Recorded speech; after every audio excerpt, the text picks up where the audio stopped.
রাতে রাতে সবাইকে কেমন আছো? আশা করি সবাই ভালো আছো, সুস্থ আছো। তো দেখো আজকে বৃহস্পতিবার, আজকে গুরু পূর্ণিমা। তো সবাইকে গুরু পূর্ণিমার অনেক শুভেচ্ছা। আজকে গোপালকে আম, লিচু, চিড়ে, বাতাসা সেবা দেওয়া হয়েছে।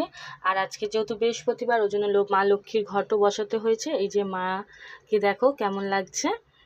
আর ড্রেস চেঞ্জ করিনি বন্ধুরা, কারণ প্রত্যেক বৃহস্পতিবার আমি ড্রেস চেঞ্জ করতে পারি না, ওই জন্য 1-2 সপ্তাহ অন্তর অন্তর আমি ড্রেসটা চেঞ্জ করে দিই। আর এই দেখো তোমাদের গোপুসোনা চুপচাপ বসে আছে, আর এখানে আমাদের রাধারানী। দেখো রাধারানীও কিন্তু স্নান টান করে সব রেডি হয়ে নতুন ড্রেস পরে বসে আছে।